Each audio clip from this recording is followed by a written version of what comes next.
Bienvenidos al Consultorio Jurídico, el programa donde cada semana vamos a tratar temas legales de interés, ayudando a resolver sus dudas con el equipo de abogados de la Universidad Libre en alianza con el tiempo.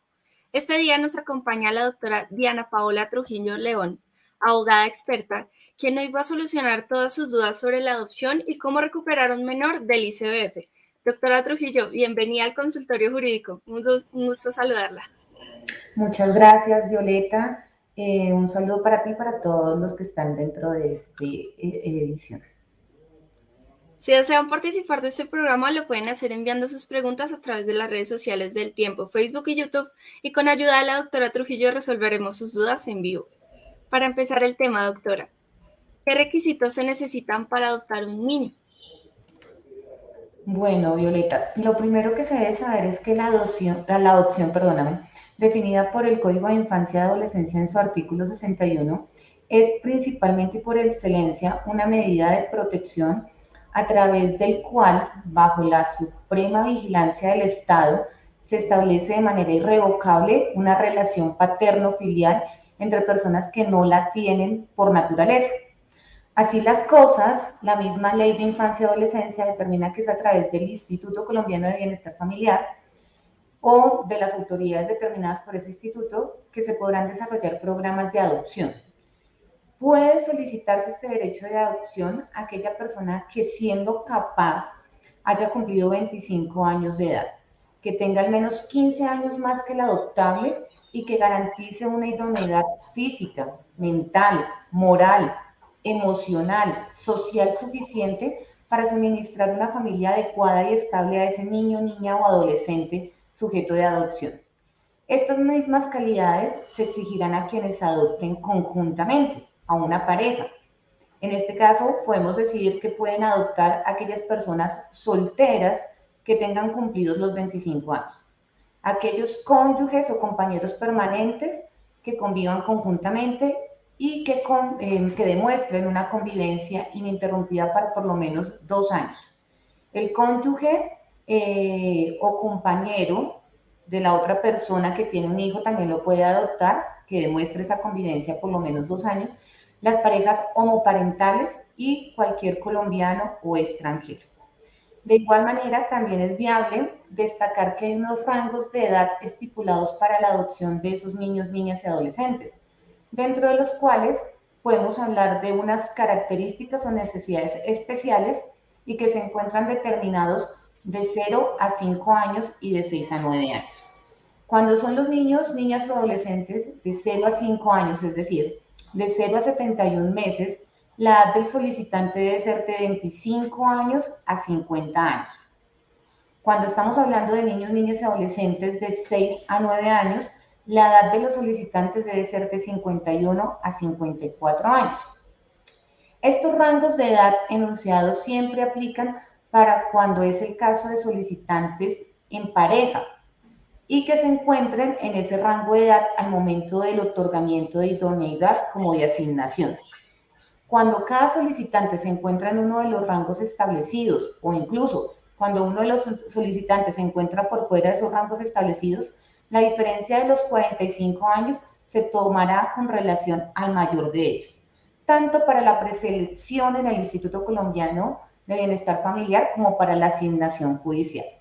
Solo para el segundo rango y en el caso del grupo de hermanos se aplicará la diferencia de los 45 años con el mayor de los solicitantes y el mayor de los niños a adoptar, tanto también como en la preselección como en la asignación.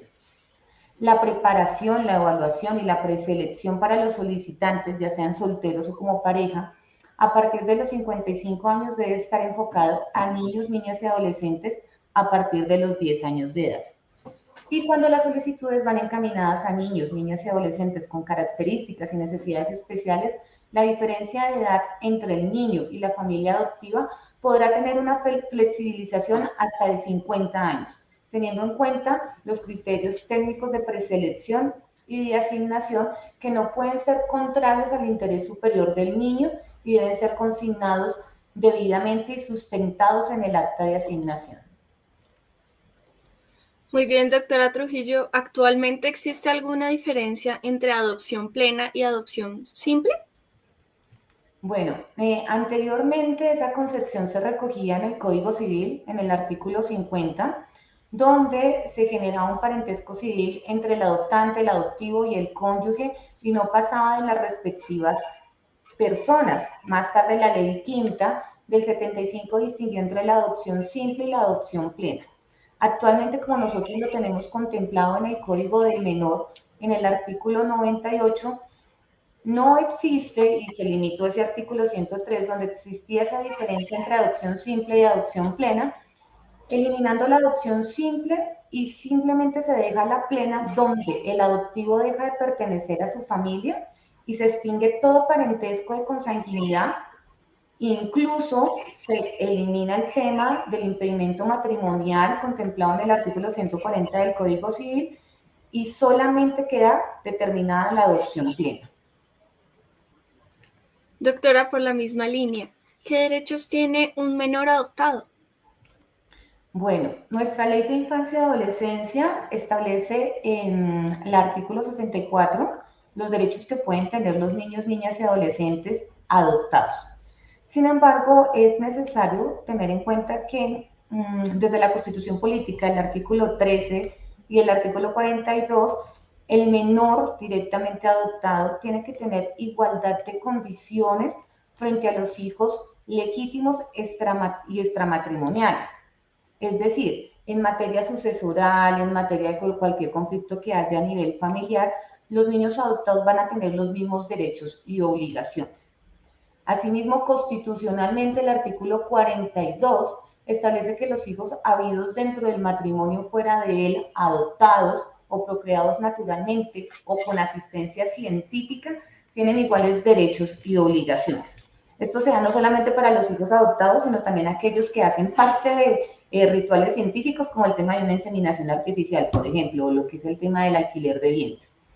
Entonces, al hacerlo así, el constituyente confirmó la tendencia que con anterioridad había acogido la legislación, en cuyo ámbito había tenido lugar el proceso de equiparación de los efectos pertinentes entre los hijos legítimos y los hijos adoptivos. Asimismo, como te establecí, en la Ley de Infancia y Adolescencia, en el artículo 76, habla del derecho de identidad, que es el derecho que también tienen los hijos adoptados a conocer cuál es su familia origen. Eso es importante también establecerlo porque si bien existe una nueva relación, también el menor, el niño, niña, adolescente adoptado tiene ese derecho de identidad a conocer esa familia origen.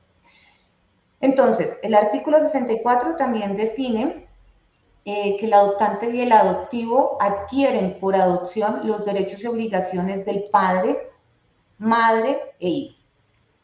La adopción también establece un parentesco civil entre el adoptivo y el adoptante, que se extiende en todas las líneas y grados a los consanguíneos, adoptivos o afines de estos. De igual manera, el adoptivo llevará los apellidos de los adoptantes, no de su primer línea biológica, sino ya de los nuevos adoptantes.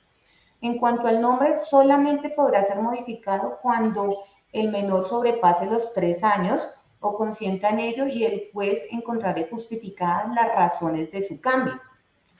Por la adopción, el adoptivo deja de pertenecer a su familia y no solamente con el tema del nombre, sino se extingue todo el parentesco de consanguinidad. Como yo te había dicho, incluso el que traía el tema de la nulidad del artículo 140 del Código Civil también se extinguiría y pasa directamente a ser toda la relación del parentesco civil entre el adoptivo y el adoptante. Y asimismo, si el adoptante es el cónyuge o compañero permanente del padre o de la madre de sangre del adoptivo, tales efectos no se producirán respecto de este último, con lo cual conservará los vínculos directamente con su nueva familia. Doctora, continuando con el tema, ¿es tomada en cuenta la opinión del menor para ser adoptado? Claro que sí. Es un principio no solamente de nuestro ordenamiento jurídico, sino de un ordenamiento global. En materia de nuestro ordenamiento nacional, en el artículo 42, la Constitución Política, habla de que los hijos habidos dentro del matrimonio o fuera de él, adoptados o procreados naturalmente o con asistencia, tienen los mismos derechos, como lo habíamos establecido anteriormente. Pero al hacerlo así, también hablan de que en la Convención de los Derechos del Niño se determina que el interés superior de los menores de 18 años se encuentra íntimamente relacionado con el derecho a ser escuchados.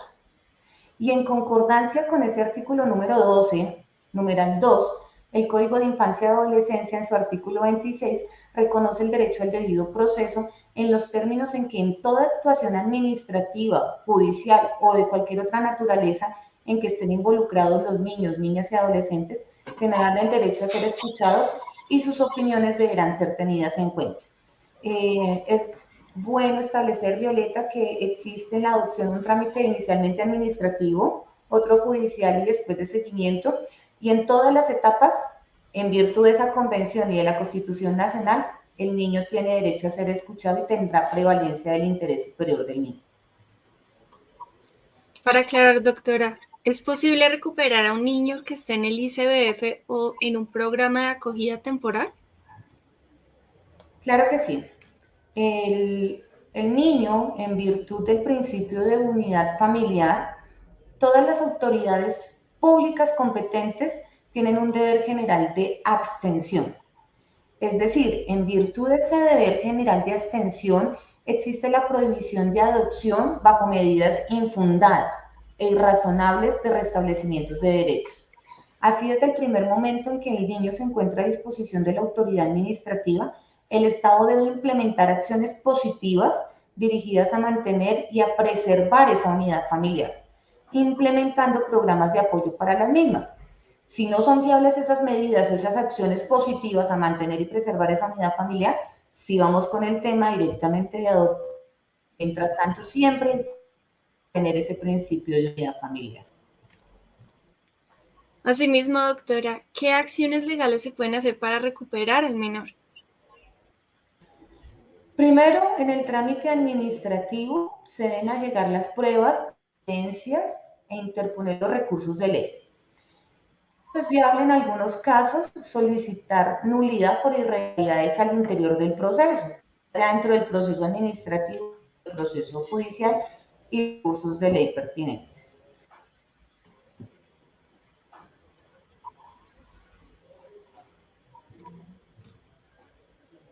Doctora, ¿nos puede repetir la respuesta? Es que se cortó un poquito la transmisión. Ok, perfecto. Mira, en primer trámite, en materia administrativa, las personas vinculadas, por ejemplo, a un proceso de restablecimiento de derechos de los menores, deben allegar las pruebas, evidencias e interponer los recursos de ley pertinentes. En algunos casos, ya sea en materia administrativa, ante las autoridades administrativas o en materia judicial, se puede hablar de nulidad por irregularidades al interior del proceso. Y también casos donde ante violaciones, donde podríamos hablar incluso de tutela contra judiciales o tutela de las autoridades administrativas, es irremediable de esos menores. Quisiéramos saber, doctora Trujillo, ¿cómo recuperar la patria potestad de un menor?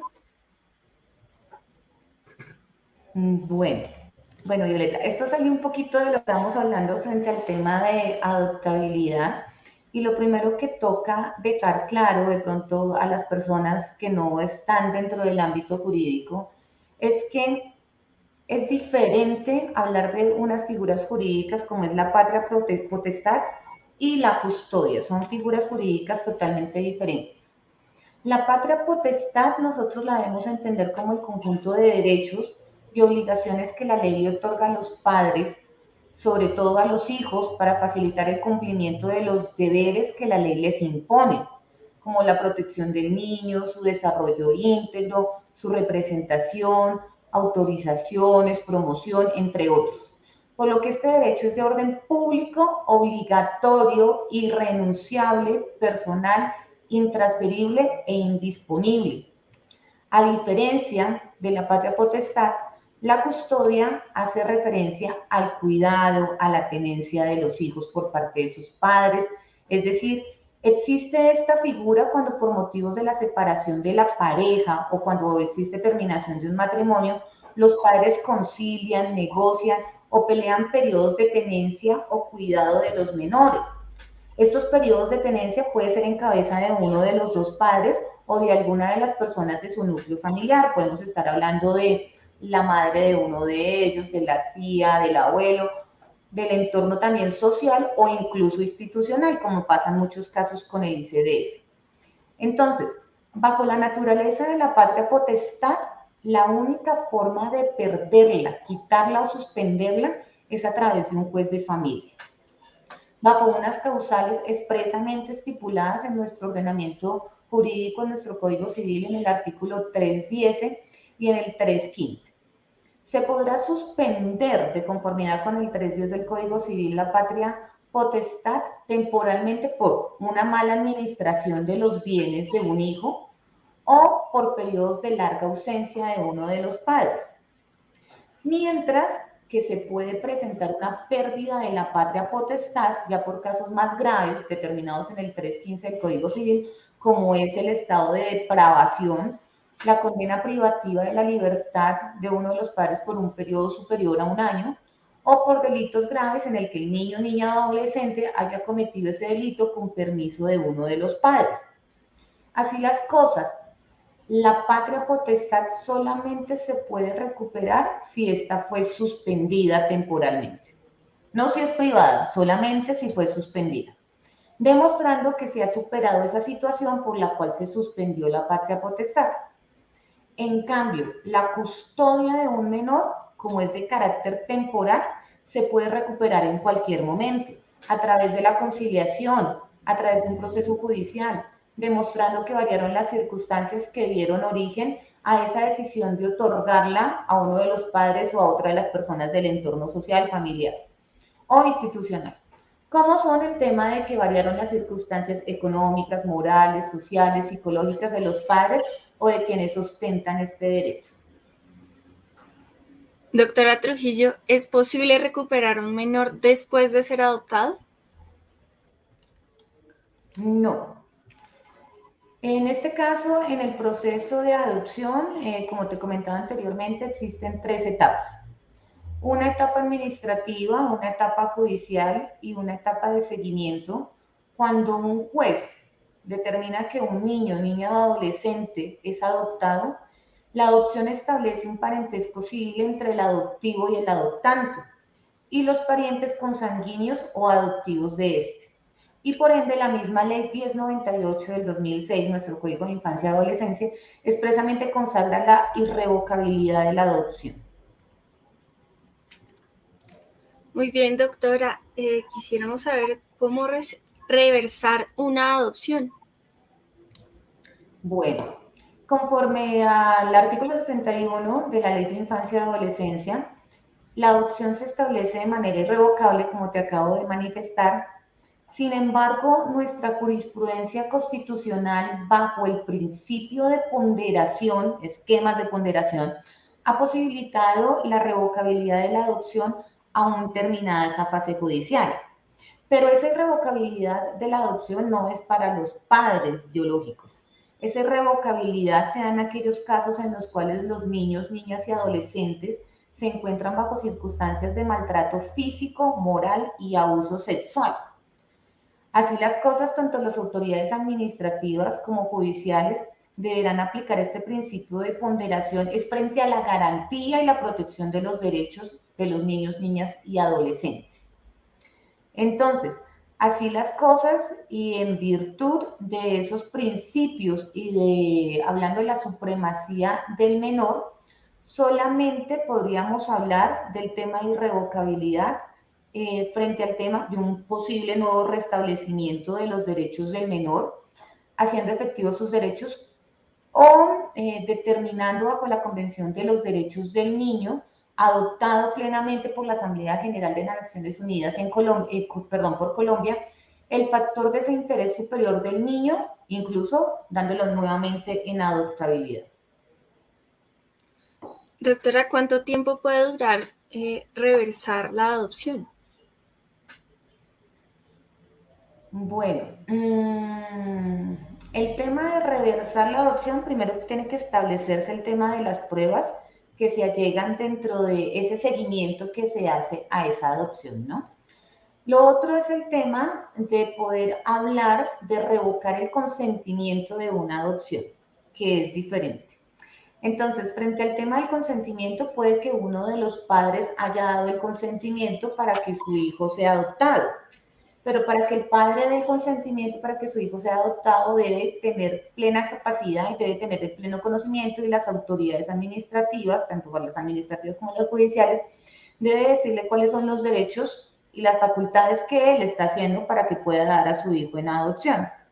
Y aparte de eso, se establece un término, un plazo más o menos de 30 días a partir del momento en que ese consentimiento es otorgado.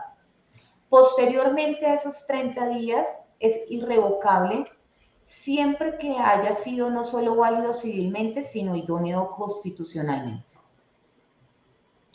Muy bien, doctora, le recordamos a nuestros oyentes que el tema de hoy es sobre la adopción y cómo recuperar a un menor del ICBF. Pueden dejar sus preguntas y las contestaremos en vivo. Doctora, nos pregunta Joana Pinilla Jaramillo, ¿la adopción tiene algún costo?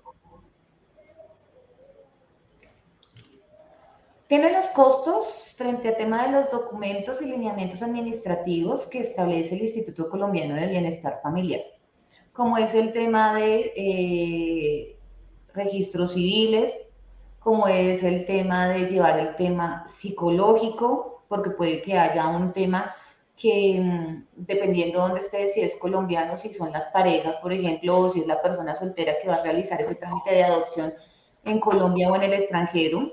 Hay documentos que si son en el extranjero y están en otro idioma, necesitan ser debidamente traducidos y deben ser apostillados. Entonces, esos son lo que se eleva o no el tema de los costos y de los trámites en la adopción.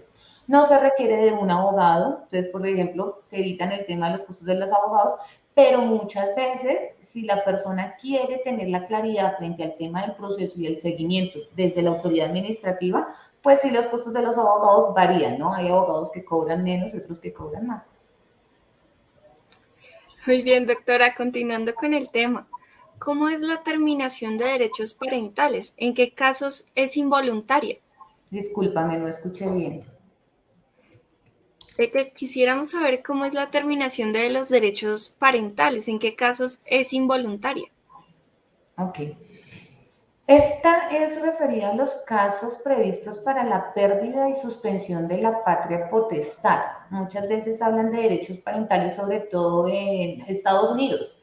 Acá se refiere más frente al tema de la patria potestad y lo que nosotros denominamos como una responsabilidad parental ya en nuestro Código de Infancia y Adolescencia. Entonces, esa responsabilidad parental implica la responsabilidad solidaria de ambas partes, de ambos padres en la orientación, en el cuidado y en la crianza de los niños, niñas y adolescentes durante todo su proceso de formación, sin que en ningún caso el ejercicio de esta responsabilidad parental vulnere o ponga en riesgo la integridad personal del niño, de la niña o de adolescente. Entonces, esa responsabilidad parental es plena para la promoción, el cuidado y la crianza de los niños. Pero puede haber una terminación, como ya lo habíamos hablado, con el tema de la suspensión o de la pérdida de la patria potestad que veníamos hablando anteriormente, Violeta. Quisiéramos saber, doctora, ¿es posible denunciar que unas personas adoptantes no son aptos para ser padres de un menor? Claro que sí. Bueno, adicional a los requisitos que nosotros mencionamos anteriormente, para poder hacer parte o para poder postularnos para ejercer nuestro derecho de adopción, existen unos requisitos primarios que son elementos de idoneidad al interior del Instituto Colombiano de Bienestar Familiar, como la idoneidad mental del adoptante, por lo cual, de conformidad con las autoridades nacionales e internacionales, los convenios internacionales y literatura sobre salud mental, no son aptas para adoptar, por ejemplo, personas que tengan un trastorno mental como esquizofrenia, aquellas personas que tengan trastornos psicóticos o aquellos trastornos de personalidad y trastornos bipolares, aquellas personas también relacionadas con trastornos relacionados con sustancias o trastornos adictivos, sustancias psicotrópicas, o que puedan o presenten antecedentes delictivos como delitos contra la libertad, integridad y formación sexual. En este caso también podemos hablar de que aparte de esa idoneidad mental, también debemos tener una idoneidad física, una idoneidad, perdón, social y una idoneidad frente al cual se mire el ámbito de la persona, del adoptante.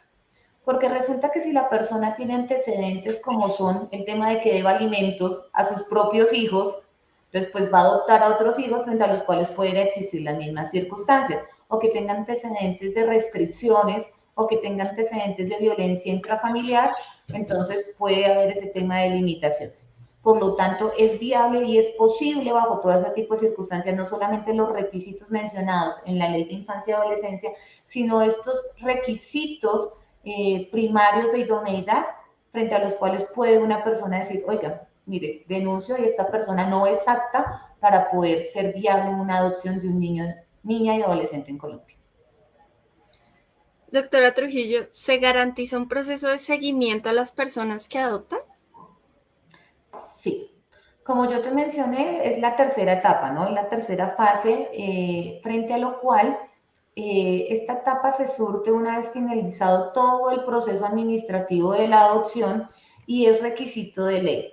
Es de carácter eminentemente humano y de retroalimentación, buscando realizar el seguimiento a cada familia en particular, con el fin de establecer la situación emocional del niño, niña o adolescente, las relaciones del adoptado con su padre y familia extensa, y la situación del bienestar del niño, de la niña y adolescente, acompañada de una certificación de salud y de educación. Este seguimiento se hará por medio de un profesional en psicología debidamente matriculado, quien rendirá a los profesionales del equipo psicosocial del Instituto Colombiano del Bienestar Familiar o el IAPA todos pues, los conceptos frente al tema de la evolución de esas situaciones emocionales y las relaciones del adoptado y del bienestar del niño, niña y adolescente. También la persona, cónyuges o compañeros permanentes en su solicitud establecen que conocen de su obligación de acudir a un psicólogo particular para el seguimiento post-adopción. Este procedimiento se extenderá por 2 años, en los cuales se presentará como mínimo 4 informes, salvo que la situación amerite más visitas, ¿no? O sea, podemos establecer de que el niño no se está adaptando y pues se requieren más visitas dentro de ese informe psicosocial. El primero será a los 3 meses y los restantes en intervalos de 6 meses entre el uno y el otro. En el caso de adopciones por parte de comunidades indígenas, el ICBF puede apoyarse en autoridades indígenas para su realización y en el caso de no haber apoyo psicológico, en el lugar se podrá consultar directamente al ICBF. Muy bien, doctora. Asimismo, en el país se hace seguimiento de que los padres extranjeros sean viables y respeten las costumbres de los menores adoptados. Bueno, para los padres extranjeros también existe un seguimiento, es diferente a los nacionales, también está establecido por ley, frente a los cuales se realizarán 4 informes. Durante los 2 años siguientes a la declaración de la ejecutoria de la sentencia que dan adopción a un niño, niña y adolescente, y el primero de ellos se realizará a los 3 meses y los otros a los 3 meses de los informes dentro de los 6 meses siguientes. Es decir, deberá enviarse a la regional o al instituto directamente que autorizó y que realizó la asignación debidamente apostillados, traducidos por traductor oficialmente autorizado y con registro fotográfico, copia de esos informes, los cuales se remitirá a la subdirección de adopciones. Esto que yo te hablo frente al tema de la traducción y frente al tema directamente del traductor oficial, es para aquellos países que no contienen un lenguaje castellano, ¿no, Violeta? Por ejemplo, en el caso de España, pues no necesitaríamos el tema de traducción oficial. O en el caso, por ejemplo, de países vecinos, no necesitaríamos de traducción oficial. Bueno, Brasil sí necesitaríamos de un traductor oficial. Y en estos casos, los informes de seguimiento serán estudiados y remitidos por la Subdirección de Adopciones a la regional del origen del niño, niña y adolescente, cuando estos denuncien antecedentes de la vulneración de los derechos en el servicio de protección, porque puede ser que el niño o niña adolescente sea sujeto de violación de los derechos, entonces ese seguimiento se le hace con el fin de que incluso se pueda revertir la adopción. Muy bien, doctora. Nos pregunta Alexandra Lozano. ¿Una madre soltera puede perder la patria potestad de su hijo adolescente con síndrome psicótico si es víctima de intento de suicidio? Bueno, permíteme un segundito que creo que esto ya lo habíamos mencionado anteriormente, pero bueno, aclarándole a ella el tema de la patria potestad. Nosotros habíamos establecido que solamente podría perderse la patria potestad en los casos previstos en nuestro ordenamiento civil de conformidad con las causales 310 y 315. Entonces, si nosotros vemos el tema del 315, que son como los casos más graves frente a la privación de la patria potestad por depravación, por condena privativa por más de un año de un delito grave, o si el adolescente cometió un delito con la autorización de los padres, no están causadas dentro de esas causales, Violeta, no se puede perder la patria potestad. Entonces, yo entiendo de pronto la preocupación de ella al decir, oiga, pero la madre tiene episodios graves, la madre está bajo un tema psicótico o puede hacerle daño incluso a su propio hijo, ¿no? No hablamos de pérdida de patria potestad. Podríamos hablar frente al tema de un tema de restablecimiento de derechos. Y con el tema de restablecimiento de derechos puede darse un tema posteriormente de custodia a uno de sus familiares o de adoptabilidad, pero no de pérdida de patria potestad. Muy bien, doctora Trujillo. ¿Los adoptantes pueden conocer los antecedentes de la familia del adoptado? Bueno, es un tema de un derecho directamente reservado para los menores. Es decir, los menores, niños, niñas y adolescentes que son dados en adopción pueden y tienen el derecho de conocer su identidad. Es decir, todas las personas que sean adoptadas posteriormente a los 18 años y con los nuevos padres adoptantes pueden decir, oye, Instituto Colombiano de Bienestar Familiar, solicitamos la información para que la persona tenga el derecho a su identidad, pero no es un derecho que está consagrado inicialmente para los padres adoptantes, Violeta. Muy bien, doctora. Quisiéramos saber, ¿los niños adoptados deben permanecer con sus anteriores nombres y apellidos? No. Eso es algo claro que la Ley de Infancia y Adolescencia establece. El adoptivo llevará como apellidos los de los adoptantes. En cuanto al nombre, solamente podrá ser modificado cuando el adoptado sea menor de 3 años o consienta en ello o cuando el juez encontrare justificadas las razones para su cambio, como lo podemos tener nosotros el derecho hoy en día de cambiarnos nuestro nombre.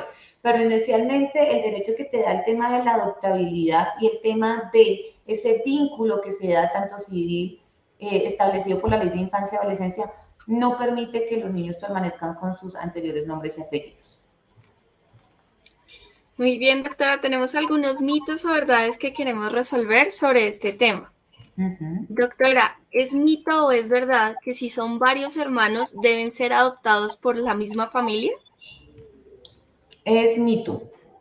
Puede que haya una adopción, por ejemplo, puede que hayan hermanos que estén los dos vinculados dentro de un proceso de adopción, pero uno ya cumpla la mayoría de edad, 18 años, ya no está dentro del vínculo que establece el Instituto Colombiano para que sea adoptado, y el otro tenga 10 años, entonces se puede adoptar uno, pero no tienen que tener la misma relación y el mismo vínculo filial nuevamente con la adopción. Doctora, ¿es mito o es verdad que los menores extranjeros pueden ser adoptados en Colombia? Bueno, los menores extranjeros, extranjeros porque lo hablas en un ámbito muy general, no pueden ser adoptados en Colombia. Pero ahora, que hay extranjeros, como en el caso de los venezolanos, que adquieren el tema de la nacionalidad colombiana, que tienen registro civil de nacimiento colombiano y hacen parte dentro del vínculo nuevamente de restablecimiento de derechos y corresponden a todo el trámite del Instituto Colombiano de Bienestar Familiar, ellos sí son objetos de ser adoptados en Colombia. Muy bien, doctora. ¿Las parejas del mismo sexo pueden adoptar en Colombia? ¿Es mito o es verdad? Es un tema complejo, Violeta. Es verdad, no es mito. El tema complejo es que en Colombia aún se vive un clima de exclusión, de poca tolerancia y de falta de respeto a personas que tienen una diferencia y una diversidad sexual diferente. Según la Corte Constitucional, a través de diferentes sentencias, ha realizado la consolidación de los derechos, como desde el año 2015 de la comunidad LGTBI, ahora tenemos más, y las estipulaciones promulgadas desde la Convención de los Derechos del Niño y el marco pluralista establecido en la Constitución Nacional permite que las familias, como las familias homoparentales, puedan adoptar en Colombia. Muy bien, doctora. ¿Es mito o es verdad que una persona soltera puede adoptar sin una pareja? Es verdad, como yo te establecí requisitos de la adopción, una persona que tenga más de 25 años soltera puede tener adopción. Muy bien, doctora. ¿Es mito o es verdad que una persona puede adoptar al hijo de su cónyuge o compañero permanente? Sí, es verdad, la persona que hace parte dentro de ese vínculo matrimonial o en el caso de los compañeros permanentes, lo que tienen que demostrar es una convivencia ininterrumpida por un periodo de más de 2 años para que pueda ser objeto de adopción. Perdóname. Muy bien, doctora Trujillo. ¿Quisiera hacer alguna conclusión sobre este tema? Bueno, Violeta, hay muchas cosas por decir. Hay muchísimas cosas que decir frente al tema de los derechos de adopción de los menores. Hay un tema bastante complejo que ha salido incluso por noticias, que es el tema de que lo que se busca es garantizar y promover los derechos de los niños, niñas y adolescentes y que pertenezcan a una familia y que tengan un vínculo filial con la adopción. Sin embargo, se han presentado muchos problemas en el caso de que los adoptantes, una vez tenido ese derecho de adopción, les han dado ese derecho de adopción sobre los niños, niñas y adolescentes, al mes dicen, no me gustó el niño, niña y adolescente y los devuelven. Entonces, es un tema bien complejo, mira, se habla de la irrevocabilidad de la adopción y frente a eso se debe tener más firmeza. Lo mismo se debe tener más firmeza frente al tema de la contemplación del recurso de homologación que hacen los jueces de familia para que se pueda dar como tal la adoptabilidad que se estableció en primera instancia frente a una autoridad administrativa. Y vamos Violeta avanzando día a día frente al tema de la promoción de los derechos de los menores, pero hay muchas cosas que todavía faltan. Doctora Trujillo, muchísimas gracias por su importante asesoría al día de hoy. Muchísimas gracias a ti y a todos. Feliz tarde. Muchas gracias a todos los que nos acompañaron durante este programa. Recuerden suscribirse en el canal de YouTube del Tiempo, donde queda grabado el programa de hoy, y consultar la nota en eltiempo.com. Cada martes tendremos un nuevo programa del consultorio jurídico. Pueden dejar sugerencias de temas en los comentarios de este video y los tendremos en cuenta. Muchas gracias por escucharnos. En la era de las noticias falsas, infórmate con una fuente veraz. Con solo suscribirte a nuestro canal en YouTube, recibirás actualización de nuevas noticias, cubrimientos en vivo y mucho más contenido. Somos El Tiempo en YouTube. Suscríbete ahora.